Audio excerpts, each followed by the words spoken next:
So ayan mga kapatid, nandito tayo sa Skygo Santa Cruz, Davao, Pampanga. Mag-update lang tayo ng mga motor nila dito. Ito nga yung nakita ko ngayon, yung Skygo Duke 110. Noxky Vlog.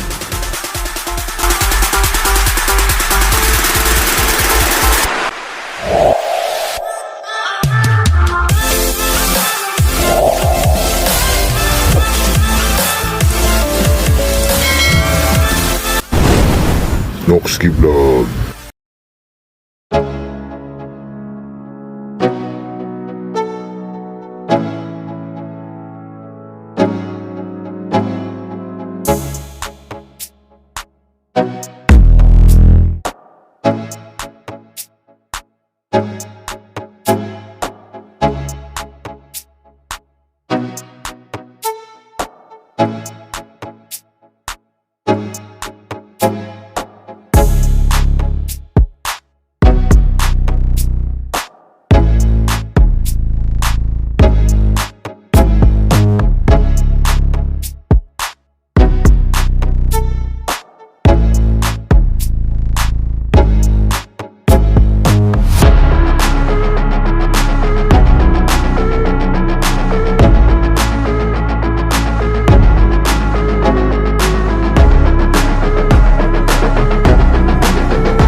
Glossy black, tapos may mga decal siya na kulay red.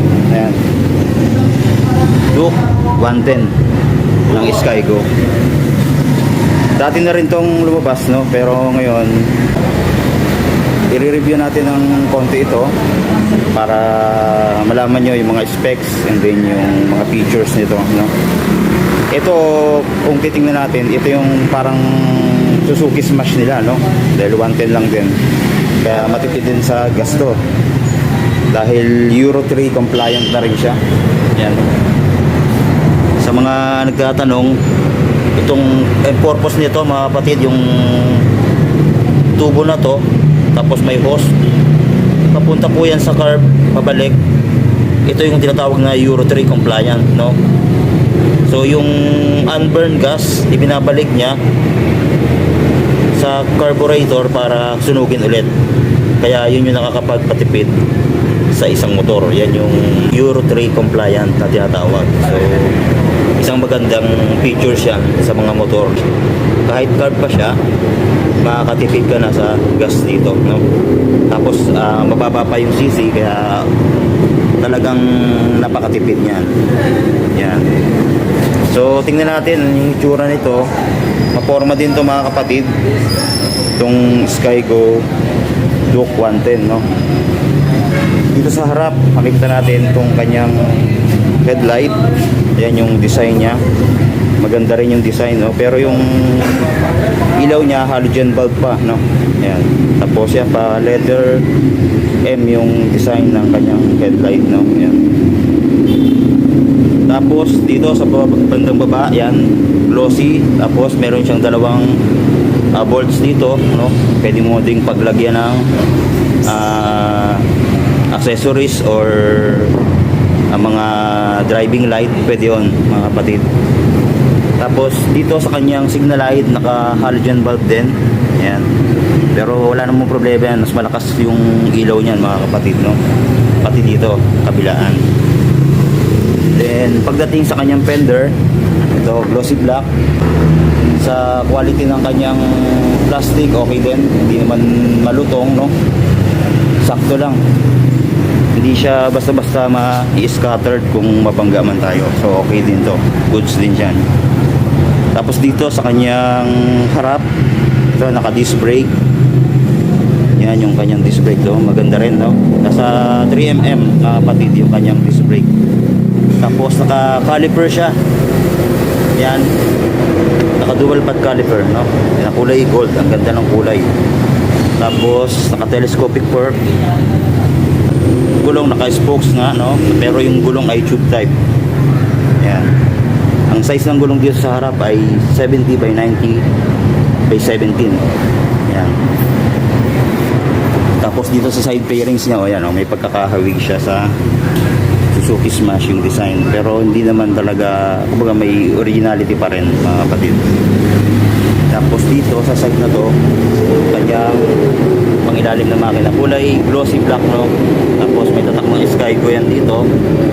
Hence, napaka ng kanyang preno sa likod dito. Yan, kulay black na. So okay din yan. Start pa rin siya. Yan. Tapos dito makikita natin, oh, sa kanyang block, meron siyang parang protector dito ng mga bakal. Yun yung kakaiba din dito. Pinapansin ko lang, no? Yan.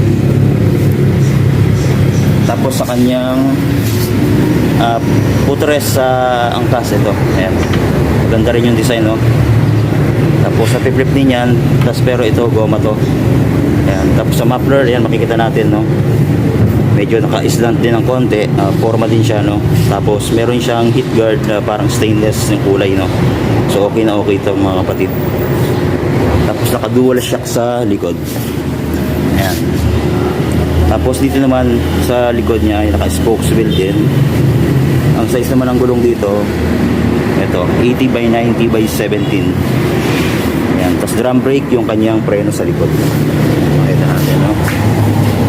Dito tayo dito sa harap, itong kanyang panel. Yan yung panel nyo. Ang ganda rin ng panel ito.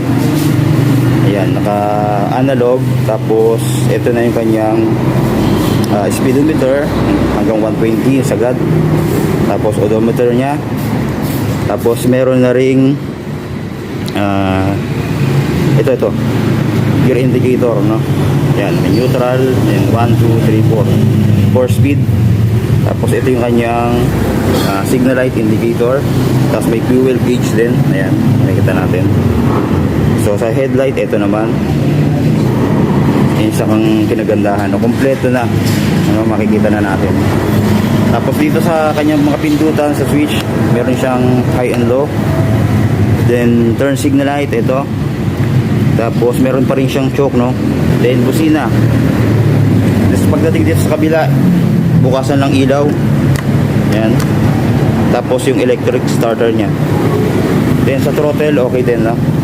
Yan, malambot naman yung throttle nito. Pati yung preno sa harapan, ano? Yan. Tapos sa kanyang ignition, ito. Maganda rin dahil may anti-theft din na lock. Okay na okay yan. Then dito naman tayo sa kanyang shifting 4-speed nga, ayan. So puro sa harap lang din, mga kapatid, no? May side stand, okay din yung side stand niya, maganda yung bakal, no? May center stand pa rin. Ito sa kanyang chain drive, ayan. Tingnan natin. Yun, size 36 tapos 14. So high speed din, mga kapatid. Taillight, tingnan natin. Ito yung kanyang taillight.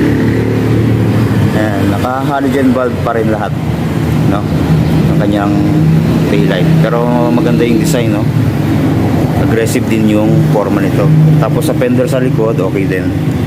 Mahaba naman siya, no? Wala ring alalahanin na matalsikan yung likod natin dito.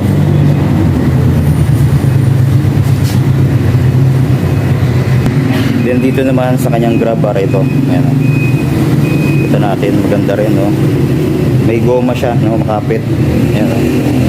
Goma yung sa labas, tapos sa loob may bakal yan. Tapos pagdating naman sa upuan, ito. Yan. So malambot yung kanyang upuan. Tapos maganda rin yung tela na ginamit yung upholstery, no? Okay na okay din siya. Tingnan natin yung kanyang compartment. So kanina nakita na natin yan. Yan. Ito yung plastic niya sa likod.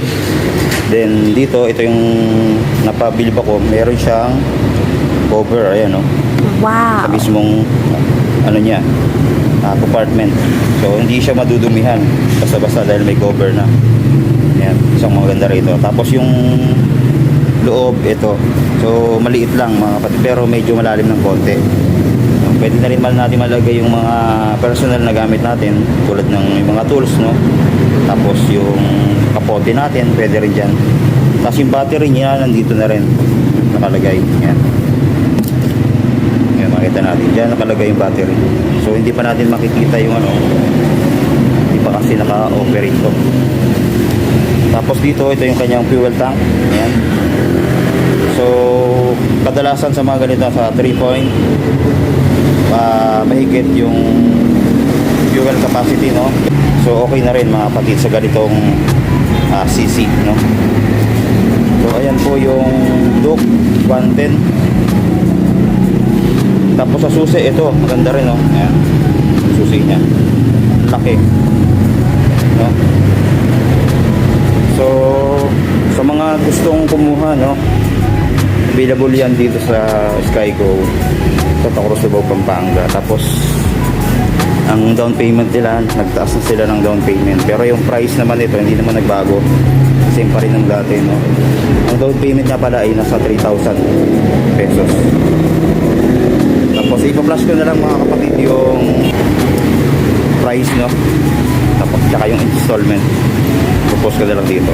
So yun, maraming salamat sa panonood. God bless po sa ating lahat.